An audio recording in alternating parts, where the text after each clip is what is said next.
गरीब मधु और जादुई कंगन। पुराने समय की बात है। एक गांव में एक मधु नाम की लड़की अपने माता पिता के साथ रहती थी। जब मधु बहुत छोटी थी तब उसके पिता का देहांत बहुत बड़ी बीमारी के साथ हो गया था। पति के देहांत के बाद मधु की माँ की हालत बहुत ही खराब थी। वह गरीबी से बहुत बुरी तरह जूझ रही थी, मगर मधु की माँ बहुत ही मेहनती थी। उसने मेहनत मजदूरी कर कर अपनी बेटी का पालन पोषण किया और इसी तरह वक्त गुजर गया और मधु बड़ी हो गई। माँ, तुम बहुत काम करती हो, अब मैं बड़ी हो गई हूँ, अब तुम आराम करो, अब मैं तुम्हारी जगह काम करूँगी। मधु, मेरे होते हुए तुम कोई काम नहीं करोगी। मगर माँ, मैं बचपन से देख रही हूँ तुम बहुत ही मेहनत करती हो, अब मैं बड़ी हो गई हूँ, मुझे काम करने दो। मधु, तुम्हारे पिताजी का सपना था जब तुम्हारी शादी हो तो पूरे गांव को बुलाया जाए, मगर वो तो मुझे बीच रास्ते में ही छोड़ गए, मगर मैं उनका सपना ज़रूर पूरा करूँगी।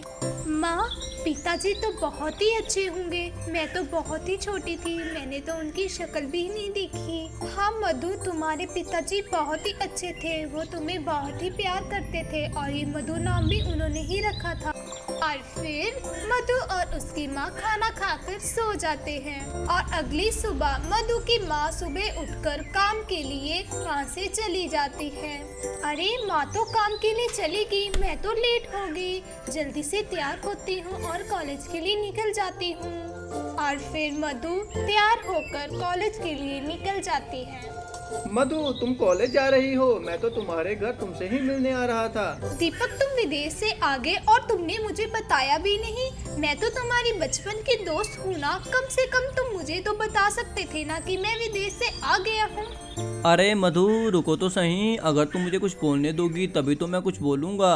मैं तो कल रात को ही आ गया था, मगर अंधेरा बहुत था, इसलिए सुबह होते ही तुमसे मिलने आ गया। माफ करना दीपक, चलो हम घर चलते हैं, मैं तुम्हें एक अच्छी सी चाय बनाकर पिलाती हूँ। चलो चलो घर चलते हैं, तुम्हारे हाथ की चाय पिए हुए तो एक बरस ही बीत गया।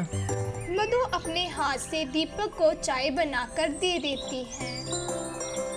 शाम के समय, अरे मधु, तुम तो बहुत खुश लग रही हो, क्या दीपक विदेश से वापस आ गया है? हाँ माँ, दीपक विदेश से वापस आ गया है, मगर माँ ये बात तुम्हें कैसे पता चली?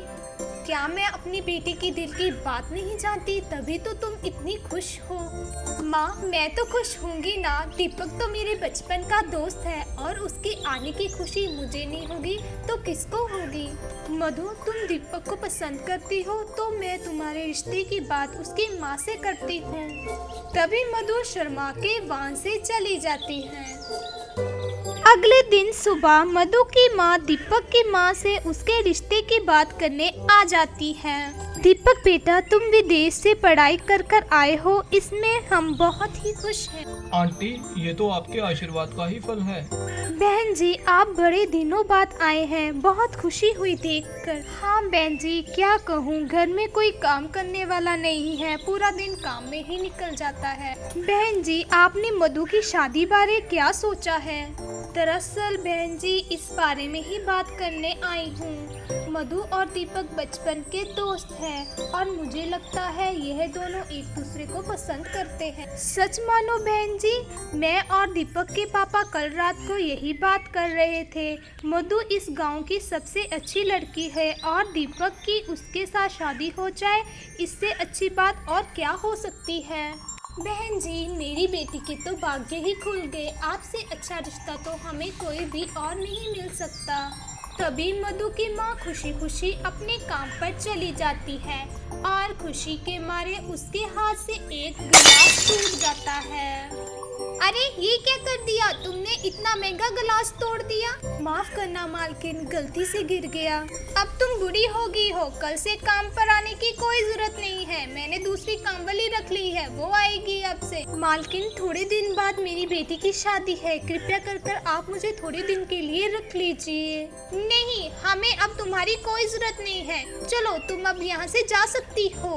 मधु की माँ उदास वापस घर की तरफ जाने लगती है कि तभी वहाँ उसे एक कंगन मिलते हैं। अरे ये पुराने कंगन यहाँ पर पड़े हैं, चलो इसे मैं ले लेती हूँ।